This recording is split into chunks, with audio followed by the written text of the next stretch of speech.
दोनों की विचारधारा एक ही थी। भले योगेश भाऊ वहां पे भाजपा के तलोदा के शहर अध्यक्ष थे, लेकिन कभी भी उन्होंने जातिवाद का राजकारण कभी नहीं किया।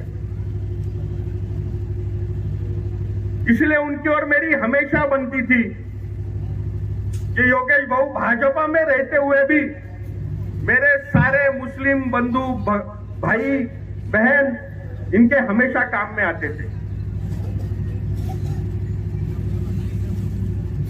और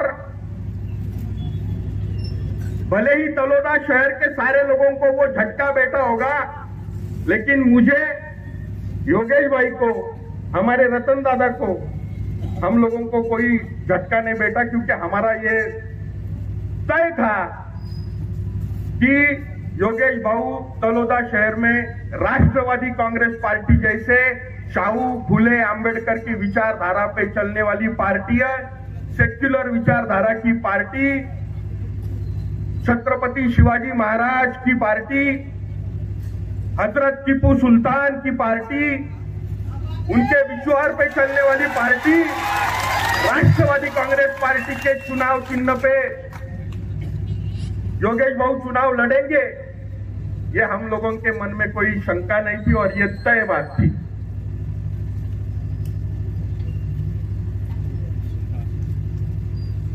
आज तलोदा में जो सामने दो पार्टियां खड़ी है, मुझे आप लोगों को ज्यादा बताने की जरूरत नहीं है। कभी भी आप गूगल में सर्च कर लेना शिवसेना शिंदे गठ, वहां पे उनकी विचारधारा वो उनके पेज पे ही आ जाएंगी कि उनकी विचारधारा कौन सी है।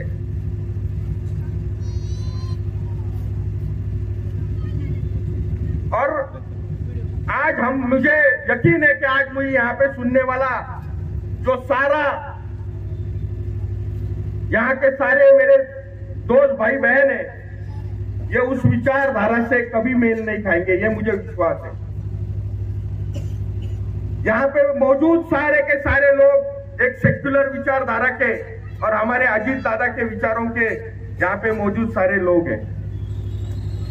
मुस्लिम सब अल्लाह के हैं, हिंदू सब राम के हैं।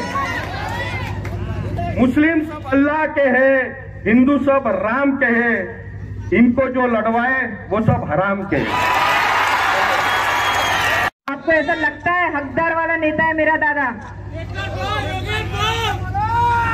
दादा किस, योगेश भाऊ कौन, किनके नेतृत्व के नीचे काम कर रहे हैं?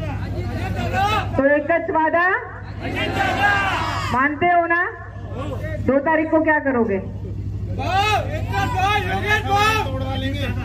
अरे उसके साथ और भी बटन दबाने, एक बटन दबाने से कुछ नहीं होने वाला है भैया जी। एक वादा। चलो आते हैं मुद्दे पे।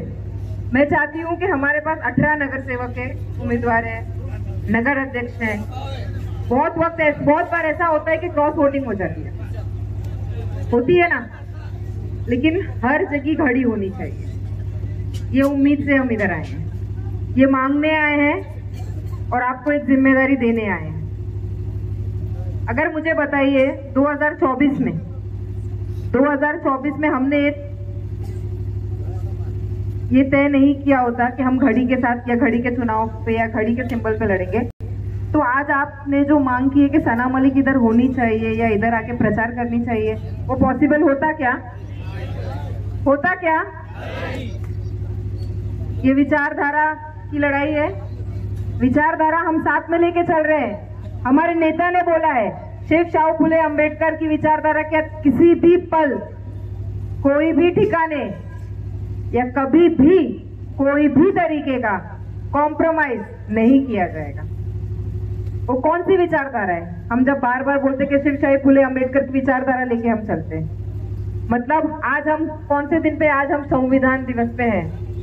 आज संविधान दिवस पे संविधान को मानने वाला नेता, संविधान को मानने वाली विचारधारा, कोई भी धर्म, जात, प्रांत, भाषा, इसमें भेदभाव नहीं करने वाले लोग एक साथ एक होके काम करने वाले, एक दूसरे के लिए काम करने वाले, बिना भेदभाव के, जिसमें धर्म भी आता है, जात भी आती है, देश प्रांत भी आता है और भाषा भी आती है। तो किसी के साथ भी भेदभाव नहीं होता है और ये ही विचारधारा को लेके आगे चलने वाला पूरा पक्ष है। हमारे पास अब हम इधर मौजूद है तो मुझे लगता है कि माइनॉरिटी के समाज के ज्यादातर लोग हैं इधर। तो माइनॉरिटी के समाज के साथ मुझे बताइए, एक भी ऐसा नेता, मैं आज 39 साल की हो गई हूँ और जब से 10-12 साल की थी तब से अपने पिताजी को राजनीति में देखी हूँ और कभी मैंने कोई नेता को ये बोलते हुए नहीं सुना कि भरी मंच पे ये नहीं बोला उन्होंने, माइक लेके नहीं बोला है, मीडिया के सामने नहीं बोला है क्या, कि मैं अपने अल्पसंख्यक भाइयों के साथ कभी भी कोई भी तरीके का नाइंसाफी नहीं होने दूंगा। बोला है किसी ने कभी? लेकिन हमारे पक्ष के राष्ट्रवादी कांग्रेस पार्टी के राष्ट्रीय अध्यक्ष, महाराष्ट्र के उप मुख्यमंत्री अजित दादा पवार ने ये रमजान के इफ्तार के वक्त, मुंबई में एक इफ्तार की प्रथा होती है, हर पार्टी करती है, तो उधर भरे महफिल में मीडिया के सामने माइक पे उन्होंने बोला है मैं अपने मुस्लिम समाज भाइयों के साथ कभी भी कोई भी तरीके की नाइंसाफी नहीं होने दूंगा। मैं निकलूं, आप YouTube पे चेक कर लें, मैं निकलूं, आप YouTube पे चेक कर लें, क्योंकि ना नेता झूठ बोलता है और ना ही नेता के नीचे जितने भी लोगों को उन्होंने आगे बढ़ाया है वो झूठ बोलते हैं। अगर किसी ने बोला तो वो हमारे जो नेता है वो डायरेक्ट उनका कान पकड़ते हैं। हम हर मंगलवार को मिलते हैं दादा को, चुनाव का वक्त तो नहीं मिल रहे, आप लोगों को ज्यादा मिल रहे हैं, लेकिन हर मंगलवार को मिलते हैं और उस मंगलवार, एक मंगलवार से दूसरे मंगलवार के बीच में अगर किसी की कोई भी गलती सामने आती है तो भरी महफिल में, भले ही वो 50 से 80 लोगों के बीच की महफिल होती है, लेकिन उनकी क्लास उधर लगाई जाती है। जैसे मेरे अब्बा, हम अगर 4 भाई बहनों में से अगर किसी ने कुछ किया होता है तो फैमिली टाइम से जैसे मेरे पिताजी क्लास ले लेते हैं, वैसे हमारे दादा महफिल में हमारी क्लास ले लेते हैं। तो आप मुझे बताइए, एक घर को क्या चाहिए होता है? एक घर को क्या चाहिए होता है?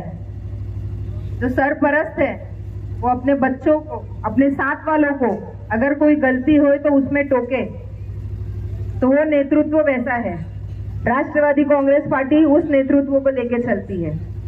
अगर कोई भी बच्चा इधर उधर भटका, बाप की सिखाई हुई चीजों पे, माँ की सिखाई हुई चीजों पे अगर इधर हुए तो उनको सीधा करने का काम वो हमारे नेता करते हैं। तो अगर आपने घड़ी के निशान पे हमें चुन के दिया और चुनने के बाद अगर वो थोड़ा सा भी डगमगाए तो सना मलिक और सूरज दादा नहीं आने वाले हैं, लेकिन डायरेक्ट हमारे राष्ट्रीय अध्यक्ष अजित दादा इनका कान पकड़ने वाले हैं कि भाई हमारी जो विचारधारा है, हमारी जो प्रोमिसेस है, हमने जो बात बोली थी वो अगर आप नहीं करोगे और जरा सा भी डगमगाओगे तो ये नहीं चलेगा।